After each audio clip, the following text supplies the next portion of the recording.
بسم الله الرحمن الرحيم نحمده ونصلي ونسلم على رسوله الكريم قال النبي صلى الله عليه وسلم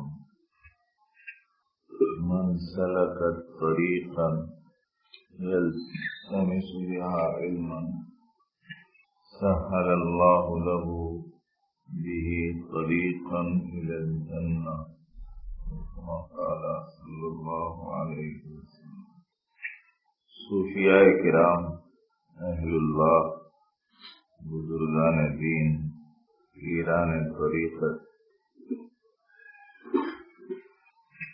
جس راستے کو اختیار کرتے ہیں یا اس کی تعلیم دیتے ہیں، اس کے لیے ایک لفظ سلوک کا عام طور پر بولا جاتا ہے۔ سلکا یسلکو کے معنی چلنے کے آتے ہیں۔ ایک جگہ سے دوسری جگہ جانا یا ایک حال سے دوسرے حال کی طرف جانا، یہاں ایک حال سے دوسرے حال کی طرف جانے ہی کا مفہوم ہوتا ہے سلوک میں۔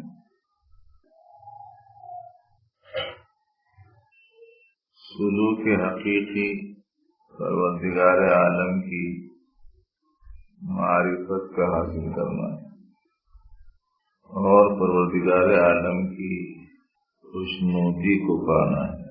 جب اللہ کی معرفت ہوتی ہے، تعالیٰ سے آدمی کو محبت ہوتی ہے اور وہ محبت آدمی کو آمادہ کرتی ہے اس بات پر کہ وہ اپنے محبوب کو راضی رکھنے کا اہتمام کرے۔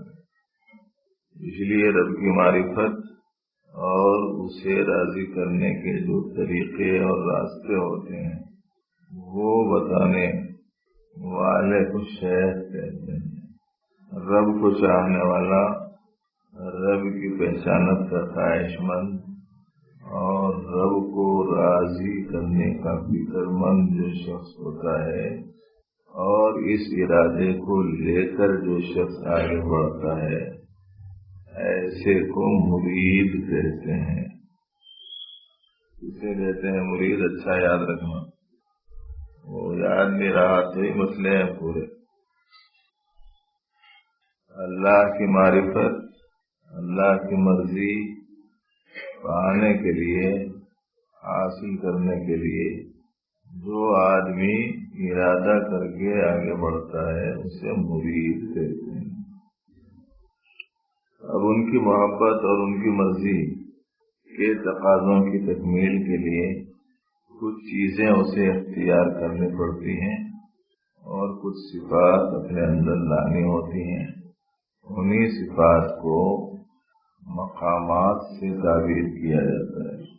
چنانچہ حضرت سید محمد شہمیر جو اپنے سلسلے کے 300 سال پہلے کے بزرگوں میں سے ہیں، وہ کہتے ہیں سلوک حقیقی وہ ہے جو اولیاء کیے ہیں۔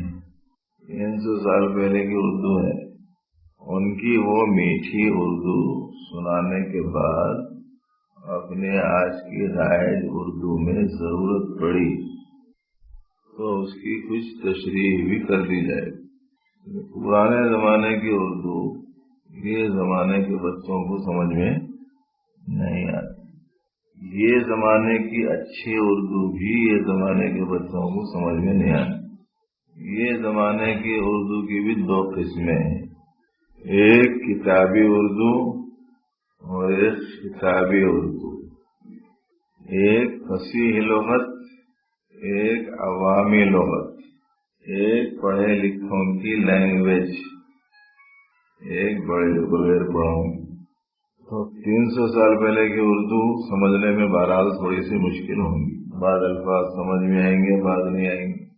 چنانچہ کہتے ہیں سلوک حقیقی وہ ہیں جو اولیاء کیے ہیں اور کروائے ہیں، سو عین معرفت ہے، یعنی وہ سلوک کا، وہ طریقوں کا اختیار کرنا،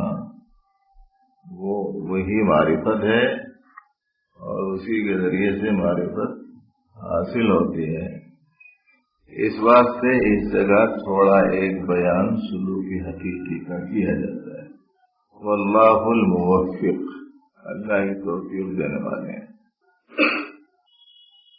اے طالب اولیاء فرماتے ہیں جو بندہ خدا کو پہنچنے کی راہ موتو قبل ان تموتو ہے، یہ وہ زمانے کی روح، یعنی جو شخص پروردگار عالم تک پہنچنا چاہتا ہے تو اس کا راستہ کیا ہے؟ کہتے ہیں اس کا راستہ موتو قبل ان تموتو ہے، یعنی مرو تم موت اختیاری سے آگے موت اضطراری کے، یعنی دو طرح کی موت ہے۔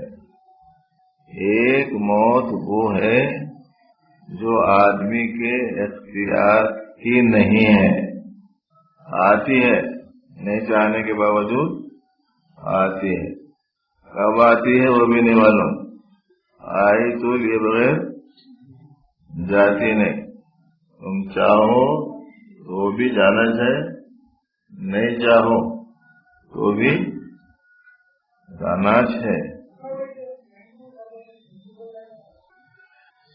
سب کو جانے کا ہے۔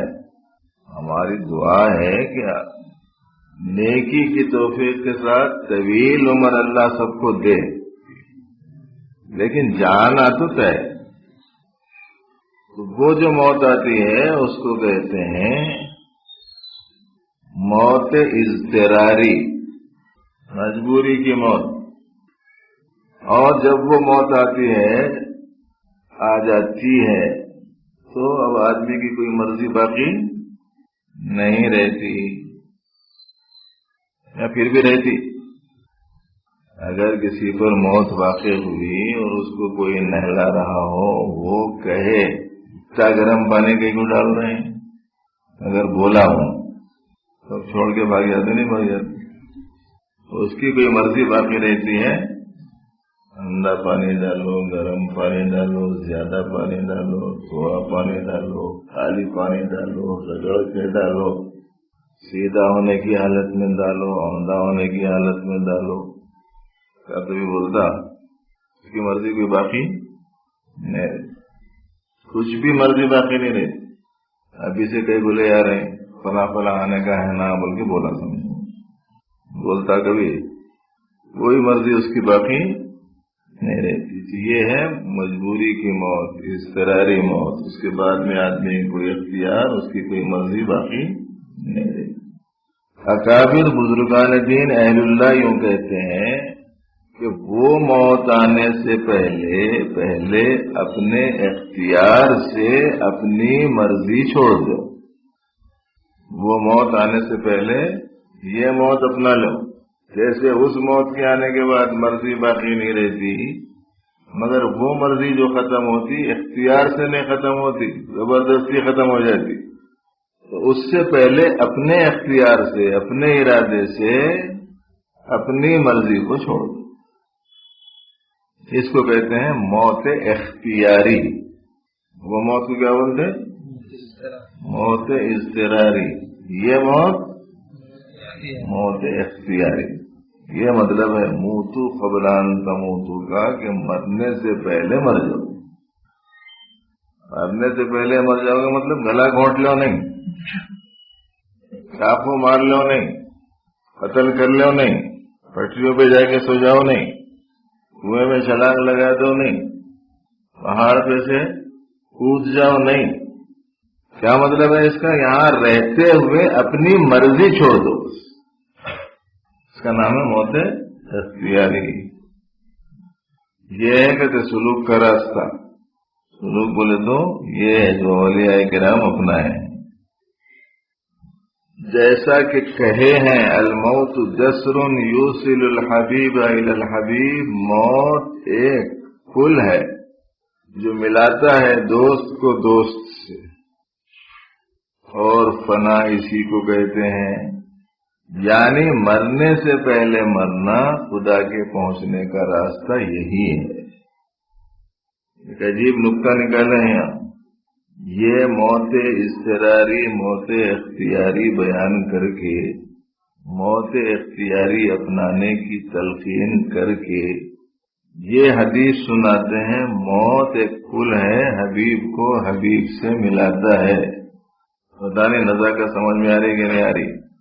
یعنی جو آدمی اس دنیا میں اپنے آپ پر موت اختیاری واقع کر لیتا ہے، اللہ اسے مل جاتے ہیں، اور فنا اسی کو کہتے ہیں۔ اور یہی موت اضطراری سے پہلے موت اختیاری کا اپنا لینا، یہی اللہ تک پہنچنے کا راستہ ہے۔ اور سلوک بھی اسی کو کہتے ہیں۔ ذرا آہستہ آہستہ بہت ٹھنڈے انداز میں سمجھنے کی کوشش کرنا۔ یہاں وہاں کے جلسوں میں جا کے تیز ترار تقریریں سن کے کیا ہو رہا ہے کہ بول کے سمجھیں گے کہ تم غور سے سنتے رہنا، خاموشی سے، ٹھنڈے طور پر، یکسوئی سے، اطمینان سے۔ جو بارش تیز ہوتی ہے وہ اتنی نفع بخش نہیں ہوتی، تو ہلکی ہلکی بارش چلتی ہے نا، وہ بہت مفید ہوتی ہے۔ آپ نے کو نہیں سمجھ میں آیا تو کسانوں سے پوچھنا، ہلکی بارش سے نفع زیادہ، اس واسطے ہلکے طور پر ٹھنڈے ٹھنڈے سکون سے سنتے رہو۔ دو فائدے ہیں اس میں، ایک فائدہ نفع زیادہ ہے، دوسرے سنانے والے کو مشقت زیادہ نہیں ہے، ورنہ دو جگہ، تین جگہ، چار جگہ ایک ایک دن میں جا کے ایک ایک گھنٹہ بیان کرنے کا جو کام ہے، زوردار پرجوش انداز کی تقریر نہ کرے تو مشکل ہو جاتی، فائدہ بھی کم ہوتا۔ اب یہ گفتگو کا انداز ہے، چلتے رہتے، اور ساتھ ساتھ تھوڑے سے صبر کی صفت بھی پیدا ہوتی رہتی ہے۔ آہستہ سمجھ آئے، جلدی سمجھ میں آ جانا، میرے کو کوئی بات بول کے رہتا معلوم۔ سلوک بھی اسی کو کہتے ہیں۔ اولیاء اللہ نے سلوک کے 10 مقام بیان کیے ہیں۔ اول توبہ، دوسرا زہد، تیسرا توکل، چوتھا قناعت، پانچواں خلوت، چھٹا ذکر، ساتواں توجہ، آٹھواں مراقبہ، نواں صبر، 10واں رضا۔ ان 10 مقامات کا بیان علیحدہ علیحدہ کیا جائے گا انشاءاللہ تعالی۔ یہ 10 چیزیں ہیں، اسے یاد کر لینا ساتھیاں۔ ایک ایک چیز اپنانا لگنا تو سمجھنا نہیں، سلوک جاری ہے، چلنا جاری ہے۔ 2 قسم کا چلنا ہوتا ہے، جیسے ہجرت 2 قسم کی ہوتی ہے، ایک مقام چھوڑ کر دوسرے مقام کو جانا دین کی نسبت سے، یہ بھی ہجرت، گناہ کو چھوڑ کر نیکی کی طرف جانا، یہ بھی ہجرت، دونوں قسم کی ہجرتیں ہیں۔ ایسے ہی راستہ طے کرنا بھی 2 قسم کا ہے، ایک زمینی راستہ کہ ایک جگہ سے دوسری جگہ جائے، ایک حالت کی تبدیلی، احوال، ایک حال سے دوسرے حال کی طرف جانا۔ یہ ہے سلوک جو اولیاء کرام جو لفظ استعمال کرتے ہیں، وہ یہ مفہوم میں استعمال کرتے ہیں۔ یہ 10 مقامات ہیں، توبہ، زہد، توکل، قناعت، خلوت، ذکر، توجہ، مراقبہ، صبر، رضا۔ فہرست ہے خالی ہے، تفصیل ہر ایک کی بہت ہے، خالی یہاں توبہ بول کے لکھا ہوا ہے، توبہ کے اوپر 300 صفحے لکھے ہوئے ہیں، اور 300 صفحے میں سے ہر صفحہ 2 صفحوں کے برابر ہے، اور وہ بھی عربی میں ہے، تفصیل بہت، مگر یہاں بہت مختصر سی بات وضاحت کے واسطے حضرت شیخ میر رحمۃ اللہ علیہ نے جو بیان فرمائی ہے، بس وہ سنائی جا رہی ہے۔ اے طالب، جب مرید اللہ کی محبت لے کر پیر کے پاس آتا ہے، تب پیر مرید کو اول توبہ فرماتے ہیں، اس واسطے کہ توبہ اول شرط ہے محبت کی. اب یہاں سے اور غور سے سنتے چلے جانا، جیسا جیسا وقت آگے بڑھتے چلے گئے اپنی فکر توجہ بڑھتے جانا. جو بھی مرید ہونے کے بعد سے آتا، بیعت ہونے کے بعد سے آتا، اس کو کیا کراتے؟ پہلے توبہ کراتے نا. جب مرید اللہ کی محبت لے کر پیر کے پاس آتا ہے تو پیر مرید کو اول توبہ کراتے ہیں، اس واسطے کہ توبہ اول شرط ہے محبت کی.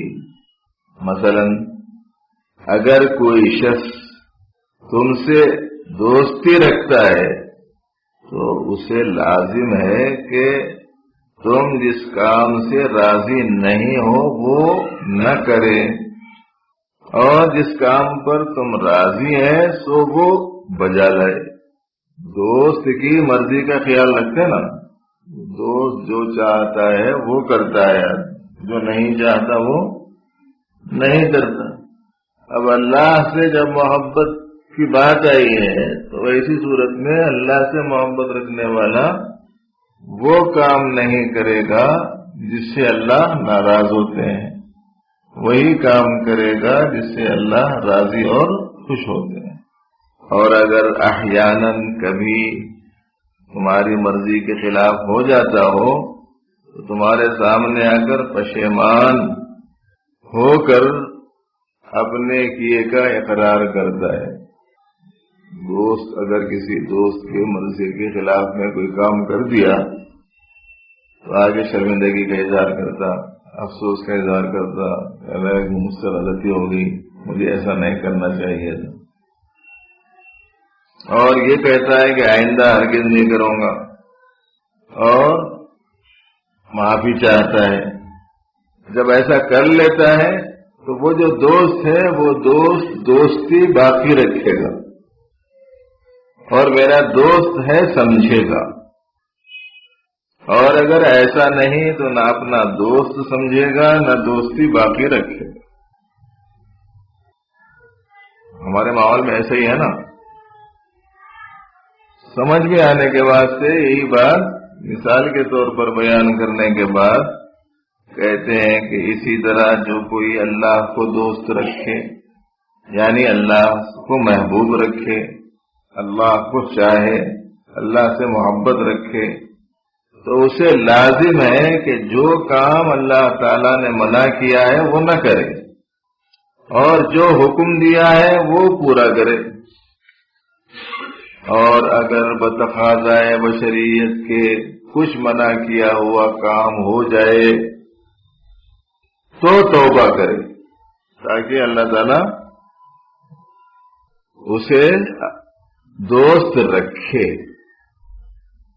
ارشاد ہے ان اللہ یحب التوابین، اللہ توبہ کرنے والوں کو دوست رکھتے ہیں.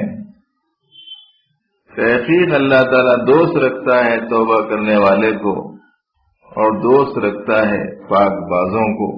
ویحب المتطہرین. اسی واسطے پیر اول توبہ کراتے ہیں تاکہ اللہ تعالیٰ کے دوستوں میں داخل ہو جائے. کیوں کراتے ہیں توبہ؟ اللہ تعالیٰ سے محبت کرنے والوں میں شامل ہو جائے. اس کے بعد ذکر فرماتے ہیں کہ اب ذکر کرو، یہ ذکر کرو، یہ ذکر کرو، یوں بولتے ہیں نا. پہلے توبہ کراتے ہیں پھر ذکر کرو بولتے ہیں. اس واسطے کہ ذکر بھی محبت کی شرط ہے، اس واسطے کہ ذکر بھی محبت کی شرط ہے. حدیث میں آیا ہے من احب شیئا اکثر ذکرہ، جو کسی سے محبت کرتا ہے تو اس کو یاد زیادہ کرتا ہے. جو کوئی محبت رکھتا ہے ایک چیز کی بہت یاد کرتا ہے اس کو، اسی کی طرح، اسی محبت کی طرح اللہ کی یاد شرط ہے. فاذکرونی اذکرکم، یاد کرو مجھے، یاد کروں گا تمہیں.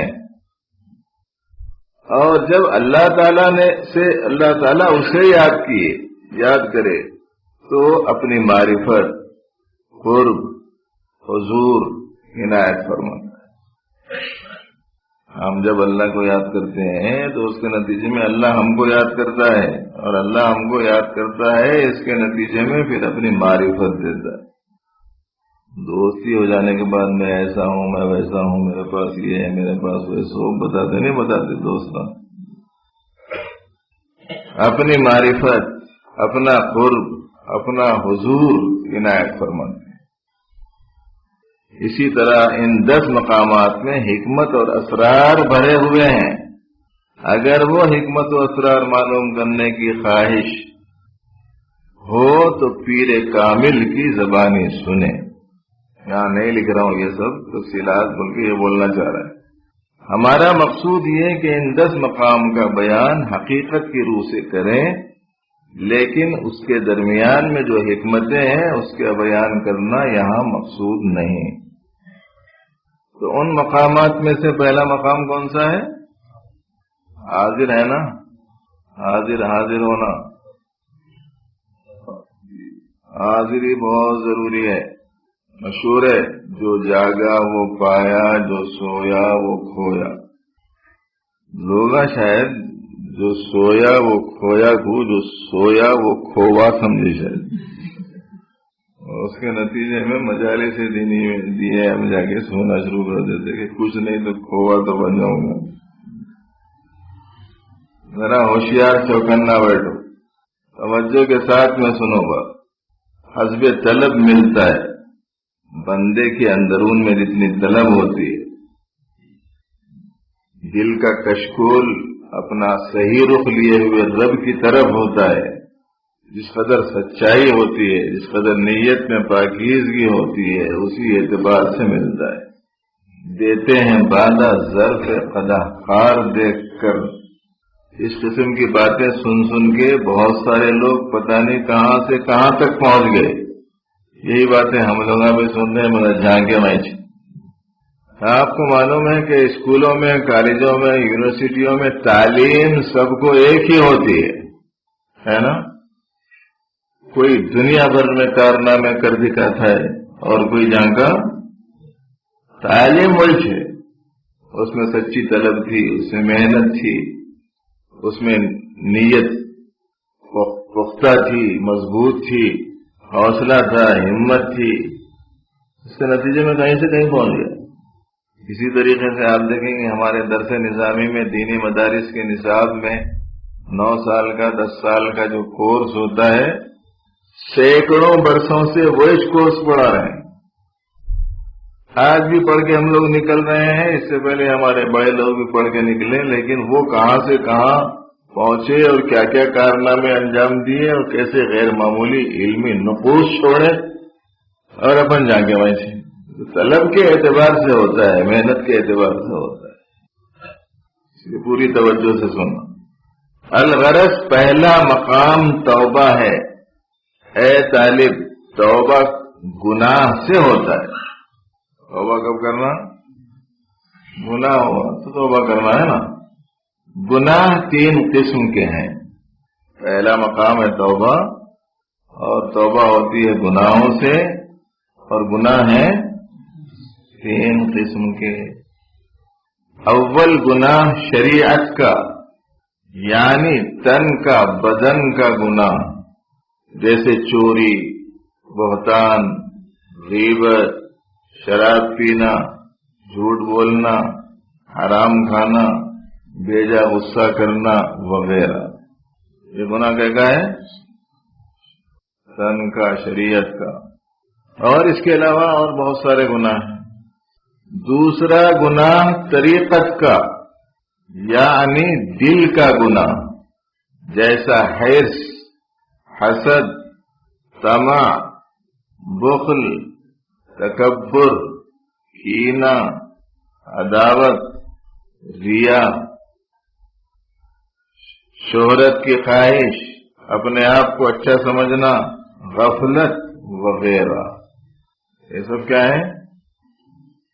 دل کا گناہ ہے اور طریقت کا گناہ۔ تیسرا گناہ حقیقت کا، یعنی روح کا گناہ ہے۔ وہ کیا ہے؟ کہتے ہیں وجود کا ذنب لا یقاس بہا ذنب، اپنے آپ سے خود کے ہونے کو سمجھنا، اور یہ ایسا گناہ ہے کہ تمام گناہ اس کے پیچھے ہیں۔ اب یہاں آپ حضرات توبہ کے کلمات کی طرف بھی تھوڑا سا دھیان دینا۔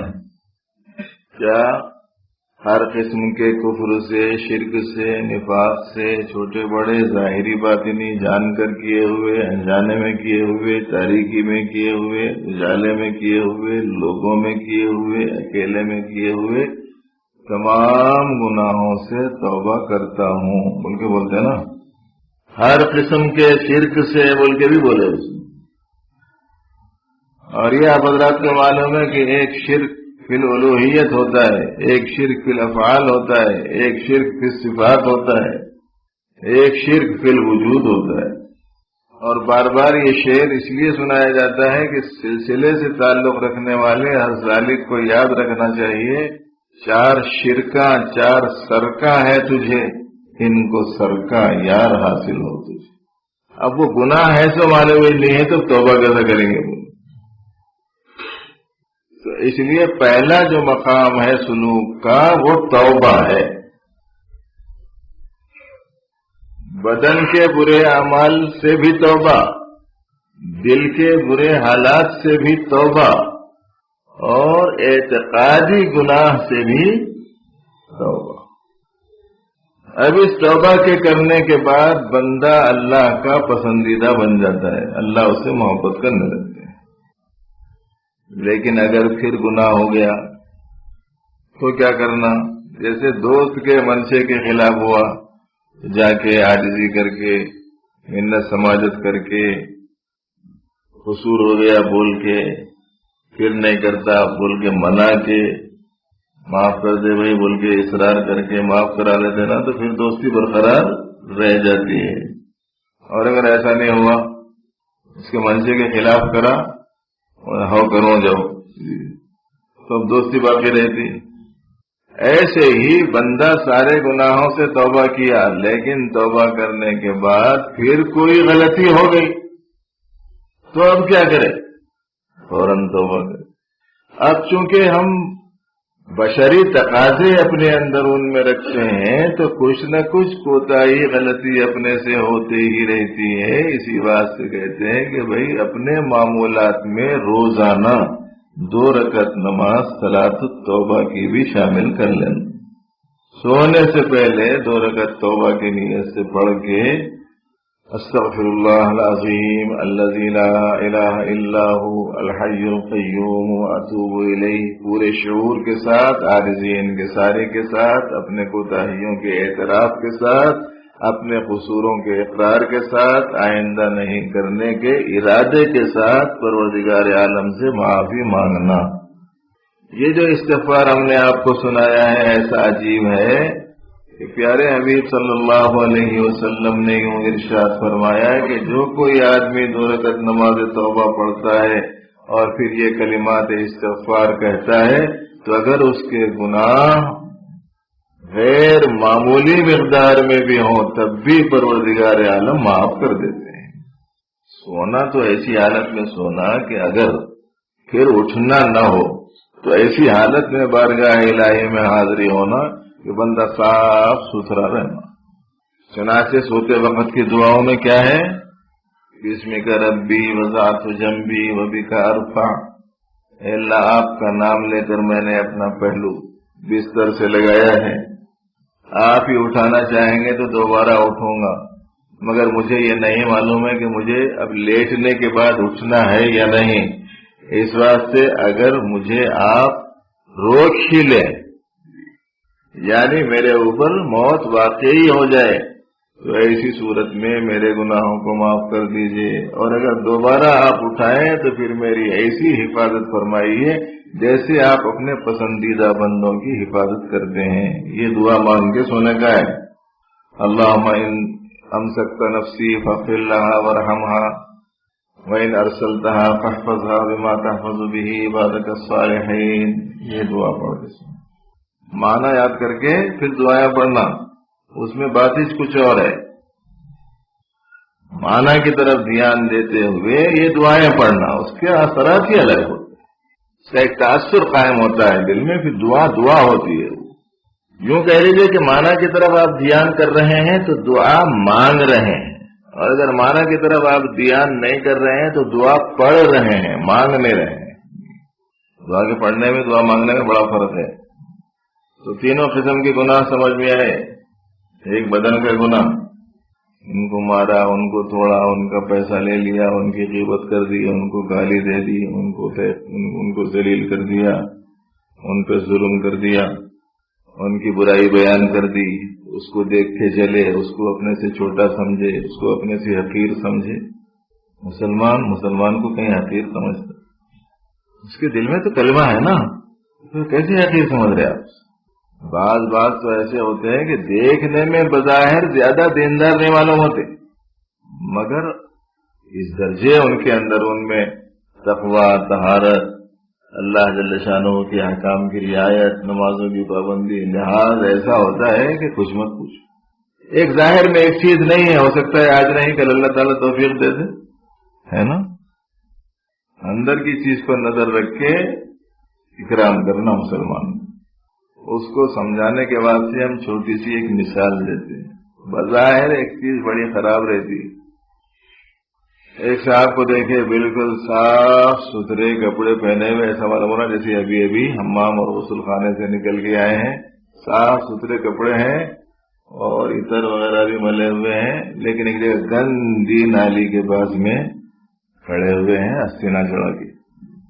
بولے تم یہاں کے وہاں سے کھڑے رہے، کسا آلودہ ہے اور متعفن ہے، منظر بڑا خراب ہے، یہاں کہیں کو ٹھہرے ہوئے، یہ بھی کوئی ٹھہرنے کی جگہ ہے، اور کوئی خالی ٹھہرے بھی نہیں، اور دیکھ بھی رہے اندر، خالی ٹھہرے بھی نہیں ہے، دیکھ رہے اندر، کیا تو بھی ہوا تمہارے کو، گندی جگہ کھڑے ہوئے ہیں اتنے صاف ستھرے کپڑے پہن کے، یہ تو چاہے جانے کی جگہ نہیں ہے، اور وہ تو ایسی چیز ہے ہی نہیں جس کے اوپر کوئی رغبت والی نگاہ ڈالی جائے، کیا دیکھ لیتے کھڑے ہوئے ہیں؟ تو انہیں کیا بولتا؟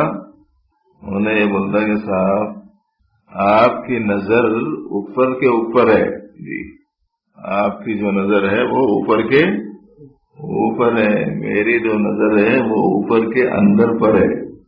یعنی کیا مطلب ہے؟ میرا موبائل گرا ہی اس میں 10,000 کا موبائل گر گیا، میری نظر اس کے اوپر ہے، تمہاری نظر اوپر کے اوپر ہے۔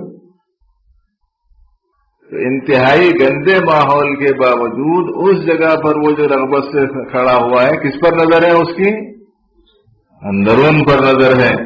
ایسے ہی کوئی مسلمان کا ایسا ہی اپنے کو کیوں نہ دکھائی دے رہا ہو، ہماری نظر اس کے اندرون کے کلمے اور ایمان پر ہونا چاہیے۔ اتنی بڑی دولت اس کے پاس ہے، اسے کیسے حقیر سمجھتے ہیں آپ؟ نبی رحمت صلی اللہ علیہ وسلم نے ارشاد فرمایا کہ آدمی کے برا ہونے کے واسطے صرف اتنا کافی ہے کہ کسی مسلمان کو حقیر سمجھے۔ ہاں اس کے ظاہر میں پائی جانے والی خرابی کو اچھا مت سمجھو۔ نہیں سمجھ میں آیا تو ہر ایک کے اپنے گھر کی ایک مثال ذہن میں رکھو۔ گھر میں کوئی بیمار ہو جاتا، بیماری کو کوئی بھی پسند نہیں کرتی، مگر جو بیمار ہوا نا اس کے ساتھ رغبت چاہت دیکھنے کی رہتی لوگوں کی، ہے کہ نہیں؟ ایک صحت مند ہے، ایک بیمار ہے، دونوں بچے تھے، دونوں بچوں کی طرف برابر شفقت، برابر محبت، برابر عنایت، دونوں کو کھلانا، دونوں کو پلانا، سب اہتمام چلتا۔ لیکن اگر ایک بیمار ہو گیا تو اب گھر کے پورے لوگ ہیں وہ بیمار کو کھلانے، بیمار کو پلانے، بیمار کو راحت پہنچانے کے چکر میں لگ جاتے ہیں۔ بیماری پسند ہے کسی کو؟ تو ایک ہے بیماری اور ایک ہے بیمار، دونوں الگ الگ چیزیں ہیں۔ اسی طریقے سے ایک مسلمان ہے گناہ گار، تو گناہ کو تو پسند نہیں کرنا جیسے بیماری کو پسند نہیں کرتے، لیکن گناہ گار کو تو ایمان کی وجہ سے دل میں اس کا اکرام ہونا چاہیے۔ یہ اخلاق اپنا کے تو دیکھو، یہ اخلاق اپنا کے دیکھو، پھر کیسا تاثر مسلمانوں کا قائم ہوتا ہے۔ بالکل ہی دوسری ہی ہم لوگوں نے اپنی شکل دکھائی لوگوں۔ شبیہ بگاڑ دی ہم نے اپنی. تو ایک گناہ ہے تن کا، بدن کا، جسم کا، ظاہر کا، اور مخصوص اصطلاح میں شریعت. ورنہ سب شریعت ہی جائے، طریقت بھی شریعت ہے، حقیقت بھی شریعت. درجات کو سمجھانے کے واسطے الفاظ ذرا بدل دیے، اس لیے کہ جو سلوک، جو تصوف، جو معرفت شریعت کے کو چھوڑ کر ہے وہ سلوک نہیں، بدسلوکی ہے. وہ طریق ہدایت نہیں، طریق ضلالت ہے. وہ طریق حقیقت نہیں، وہ طریق رسوم ہے. اور وہ طریق عرفان نہیں، طریق عرفان ہے. شریعت کے ساتھ سب کچھ ہے. دوسرا جو گناہ ہے وہ دل کا گناہ ہے، اس سے بھی توبہ کرنا ہے. اب یہ دل کے گناہ کا معاملہ ذرا زیادہ سخت.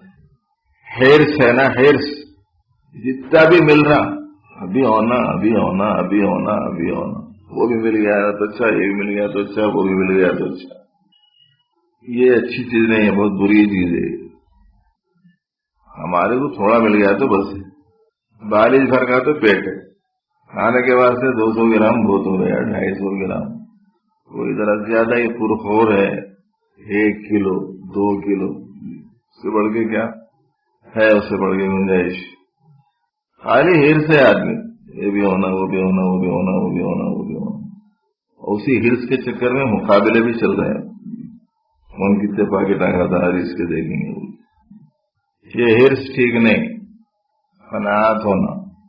خاصے چشمے حریصاں پر نشد، تا صدف خانع نشد پر در نشد. حریص کا جو پیالہ ہے نا کبھی برداشت نہیں کرتی. 5,000 تنخواہ ہوئی، 10 ہوئی تو اچھا ہے. 10 ہو گئی، 20 ہو گئی تو اچھا ہے. 20 ہو گئی، 40 ہو گئی تو اچھا ہے. 40 ہو گئی، 80 ہو گئی تو اچھا ہے. ایک صاحب سے ہمارا کو بھی صاحب ہونا پڑا. گاؤں میں تھے، تھوڑی سی تنخواہ مل رہی تھی. ضلع میں گئے، ذرا بڑھ گئی. پھر وہاں سے بولے صاحب یہاں سے فلائی جگہ جانے کا ارادہ ہے، بول کے شہر میں آ گئے تو ذرا یہاں بڑھ گئی. پھر یہاں بھی اطمینان نہیں ہوا تو پھر ان کو خواہش ہوئی کہ ذرا بمبئی جاتا ہوں، وہاں ذرا مانگ زیادہ ہے، تنخواہ زیادہ ملتی، وہاں چلے گئے. پھر وہاں کماتے رہے، پھر وہاں بھی اطمینان نہیں ہوا تو وہاں سے سعودیہ چلے گئے. اب وہاں کما رہے ہیں کچھ عرصے کے بعد وہاں سے فون کرے امریکہ جانے کا ارادہ ہے، آپ کی کیا رائے ہے. کسی مرحلے پہ پہنچ کے آدمی کی خواہش پوری نہیں ہوتی. اسی کو کہتے کاتے چشمے حریصاں پر نشد. حریص آدمی کا آنکھ کا جو پیالہ ہے وہ بھرتا نہیں. اس کے بعد میں ایک عجیب بات بیان فرمائی. بیان کرنے والوں نے یوں کہا، تا صدف خانع نشد پر در نشد. سمندر کی تہ میں سیپیاں ہوتی ہیں، 2 اس کے ڈھکن ہوتے، ملے ہوئے رہتے ہیں ایسا بند ڈبی کے جیسے. مخصوص موسم میں وہ سمندر کی تہ میں سے وہ سیپیاں اوپر آتے. اوپر آنے کے بعد میں اس کے اوپر کا جو ڈھکن ہے وہ کھل جاتا. اس کے بعد میں بارش جب ہوتی تو اس میں ایک قطرہ گرتے ہی وہ منہ بند ہو جاتا. بند ہونے کے بعد وہ سیپی سیدھا پھر سمندر کی تہ میں چلے جاتی. تو کچھ عرصے کے بعد وہی پانی کا قطرہ موتی بن جاتا.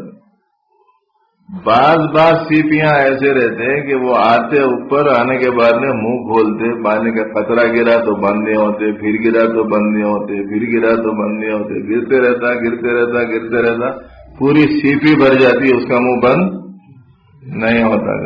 اب اس میں جو کچھ آیا وہ پانی کا پانی رہتا کرتے، موتی نہیں بنتا. تو وہ سیپی حریص ہوئی تو موتی سے محروم ہوئی، اور دوسری سیپی ایک قطرے پر قناعت کر لی تو موتی بن گیا. تو حریص کی کبھی بھی آرزو پوری نہیں ہوتی. اسی کا ذکر قرآن پاک میں سورۃ التکاثر میں یوں فرمایا گیا، الہاکم التکاثر حتی زرتم المقابر. اور ہونے کی خواہش تم کو غفلت میں ڈالے رکھے گی یہاں تک کہ تم قبروں میں جا پڑو. مختصر آدمی ہے، مختصر سی ہماری ضرورتیں ہیں، وہ مل گئی تو بس۔ حضرت شہمیری کا ایک شعر ہے،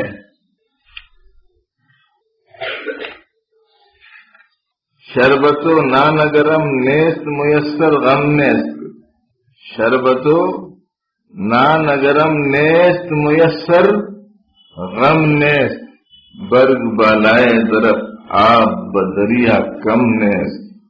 کیا مطلب ہے اس کا؟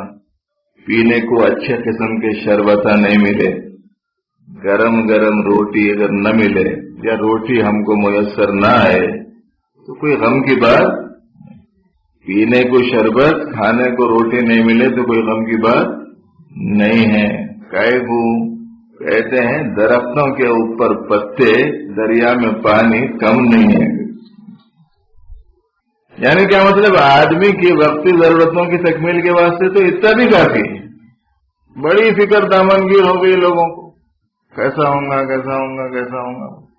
اسباب کے تحت میں آدمی تھوڑی سی کوشش کر کے نظر اللہ کے اوپر رکھنا، انہوں دینے والے ہیں، اور چھوٹے چھوٹے آسان ترین نسخے لوگ یاد نہیں رکھتے۔ پیارے نبی صلی اللہ علیہ وسلم نے یہ ارشاد فرمایا کہ سورہ واقعہ روزانہ پڑھ لیا کرو، واقعے سے محفوظ رہیں گے۔ مغرب کے بعد پڑھنے کا معمول بنا لیں۔ حضرت سیدنا عمر ابن عبد العزیز، جن کو خلیفہ خامس کہتے ہیں، جن کا عدل مشہور تھا، جن کے زمانے میں بھیڑ اور بکریاں دونوں ایک جگہ چرتی تھیں، خلفائے راشدین کی فہرست میں ان کا نام ہے، نہایت ہی عدل پرور، نہایت ہی متقی اور پرہیزگار۔ وقت کے بادشاہ کی بیٹی ان کے نکاح میں آئی تھی تو بے شمار زیورات سے لدی ہوئی آئی تھی، تو انہوں نے پہلی ہی شب میں اپنی اس بیوی سے کہا، اگر تم میرے ساتھ زندگی گزارنا چاہتی ہو تو یہ زیورات کا لمبا چوڑا جو تمہارے پاس میں ذخیرہ ہے، اس سب کو تم غربا کے لیے اگر بیت المال میں داخل کرنے کو تیار ہو تو میرے ساتھ زندگی گزار سکتی ہو، ورنہ نہیں۔ وہ بھی اللہ کی بندی ایسی عجیب بندی تھی، اس نے کہا زیورات لے کے کیا کروں، اب جیسا نیک آدمی چھوڑ کے کیا کروں گی میں ان چیزوں کو لے کے، پورا بیت المال میں۔ اب اس کے بعد میں زندگی گزاری، اولاد بھی ہوئی۔ کسی نے پوچھا بچوں کے واسطے کیا چھوڑا جاتے وقت میں، تو انہوں نے کہا کہ میں نے اپنے بچوں بچیوں کو سورہ واقعہ پڑھنے کی عادت ڈال دی۔ اللہ کے پاس کلام ہے، وہ اللہ کا کلام پڑھنے والے کو اللہ تبارک و تعالیٰ ویسے ہی چھوڑ دیں گے، اس کی ضروریات کا خیال نہیں رکھیں گے۔ اسی بات سے فرمایا گیا کہ بھئی 5 وقت کی نماز کا اہتمام کریں گے تو اللہ عزت کی روزی دیں گے۔ اور معاملہ تو پروردگار کا ایسا عجیب ہے کہ اگر کسی کو فاقہ ہو گیا اور 3 دن تک فاقہ مسلسل رہا اور کسی کو بولا نہیں تو اللہ سال بھر کی ذمہ داری لے لیتے ہیں۔ بس یہی ہے کہ خواہشوں کا جب سوچتے ہیں نا تو پرابلم شروع ہوتی۔ ضرورت تو بہت معمولی ہے ہماری، آدھی روٹی کھائے تو وقت کی بھوک مٹ جاتی، 1 گلاس پانی پیے تو پیاس بجھ جاتی۔ آج کل جیسے کپڑے بننے آتا تو ایک جوڑا کپڑا بھی سال تمام، بلکہ 2 سال 3 سال تک چلتا، اس واسطے کہ پھٹتے نہیں آج کل کے کپڑے۔ ہم لوگوں کی خواہشاں ایسی، کپڑوں کے جوڑے تو کپڑوں کے جوڑے ہیں، گاڑیاں بھی جوڑے بدلے سر کا بدل رہے ہیں، خواہشاں ایسی ہو گئی۔ قرآن و سنت کی تعلیم یہ دنیا کو چاہنے کی تلقین نہیں کرتی۔ یا تو آدمی 2 دن کے واسطے آیا یوں تو کر کے گزار لے۔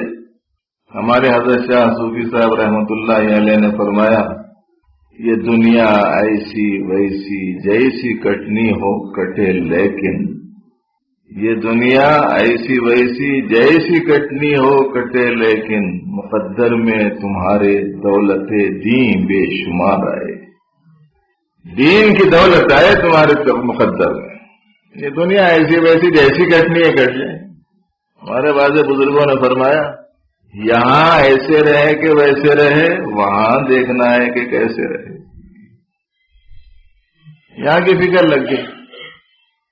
بھائی ماضی میں ہزاروں بادشاہ گزرے نہیں گزرے، اب کیا ہے ان کے کہا تو بھی ہے۔ اب ہم کما کو جما کو کیا لے جائیں گے؟ ملکاں فتح کر دیے، بڑی بڑی فوج رکھے، بڑے کر کے ساتھ میں رہے، بڑے حشم و ختم کے ساتھ میں رہے، بڑی بڑی حویلیاں ان لوگوں نے بنائی، مضبوط مضبوط قلعے بنائے، لیکن لے کر کیا گئے؟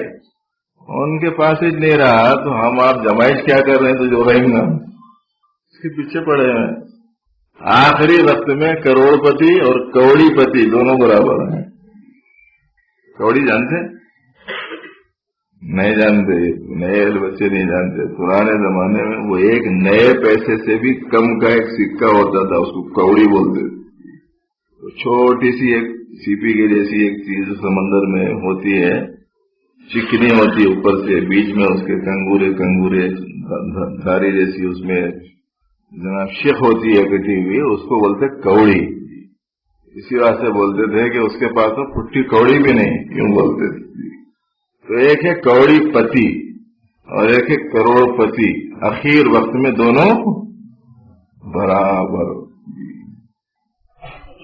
کچھ بھی نہیں نا، اس کے پاس بھی کچھ بھی نہیں، اس کے پاس بھی کچھ بھی۔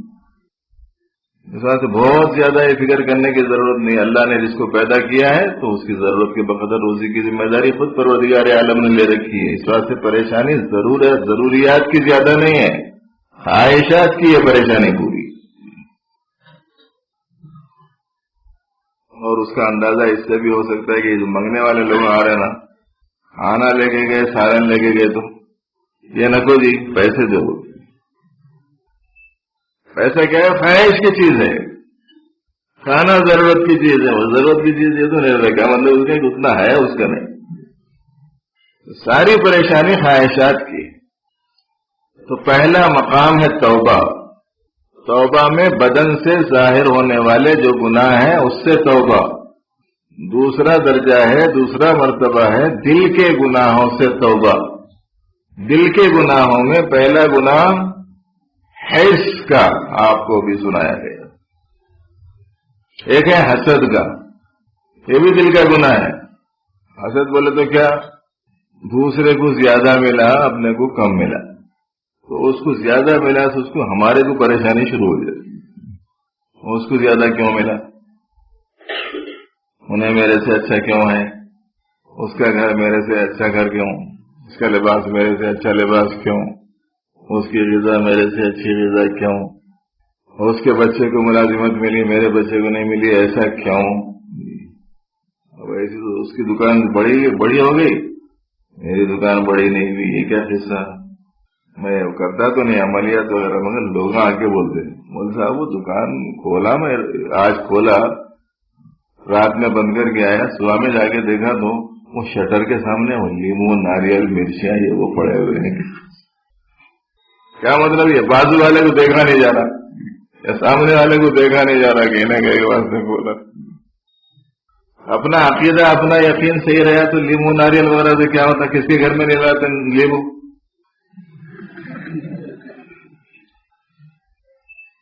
کون نہیں لاتے گھر میں ناریل؟ اس سے کیا ہوتا ہے؟ مگر چونکہ لوگوں کو معلوم ہے کہ نفسیاتی طور پر یہ اندرون میں عقیدے کی کمزوری کا بیمار ہے، اس کی بنا پر اسے پریشان کرنے کا آسان ہتھیار یہ ہے کہ کوئی چیز وہاں ڈال دو، تو حسد میں مبتلا ہو جاتے ہیں، دوسرے کی اچھی حالت کو نہیں دیکھتے۔ ایک مومن کو سوچنا چاہیے کسی کو زیادہ ملا تو کس کے دینے سے ملا، مجھے کم ملا تو کس کے دینے سے ملا؟